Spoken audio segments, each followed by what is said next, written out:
Sekarang saya nak memperkenalkan siri praktis hebat. Untuk praktis hebat PT3, saya ringkaskan sedikit. Buku ini terdapat dua bahasa, iaitu bahasa Inggeris dan juga Melayu. Ianya penuh mengandungi latihan intensif, kemudian ianya juga mengandungi soalan-soalan hebat. Dan selain daripada itu, kita juga ada sertakan tagging TP dan halaman buku teks di dalam buku tersebut. Kemudian soalan disusun secara sistematik mengikut bab.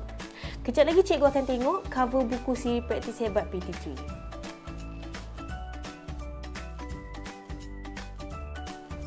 Cuba cikgu lihat gambar rajah.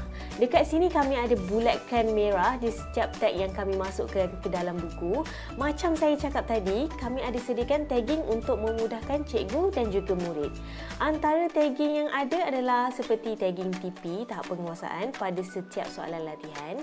Kemudian kita juga ada tag halaman buku teks di mana cikgu ataupun murid boleh menggunakan untuk membuat rujukan. Sekurang-kurangnya bila kita nak rujuk kembali dekat buku teks, kita dah bagi tahu siap-siap halaman mana yang cikgu dan murid boleh cari. Kemudian kita juga ada tag untuk soalan klon PT3.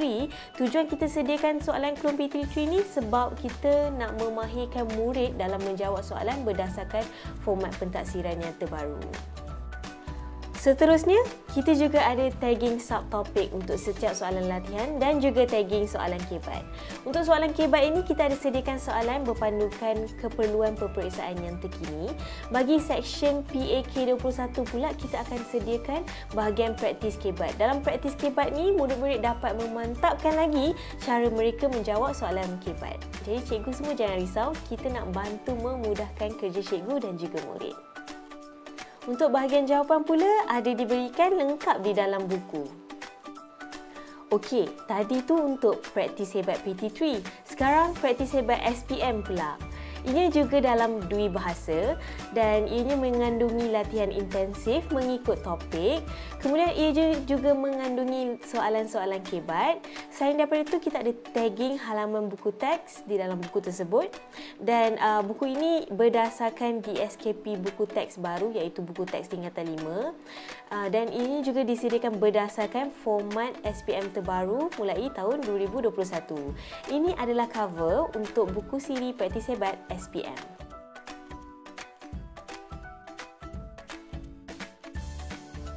Okey, selain daripada itu, kita juga ada menyediakan tag formula. Di sini kita sediakan formula-formula penting bagi bab-bab yang berkaitan. Kemudian kita juga ada tag halaman buku teks di mana cikgu ataupun murid boleh gunakan untuk membuat rujukan.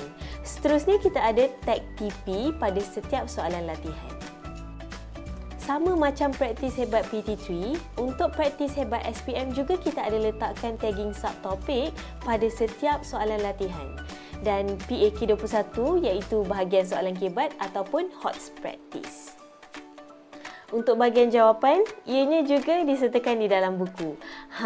Memang lengkap kan cikgu? Dengan latihan yang cukup dan cara yang betul, pasti murid-murid dapat memahami subjek ini dengan lebih mendalam. Nak skor A dalam subjek matematik? Kenalah guna siri praktis hebat.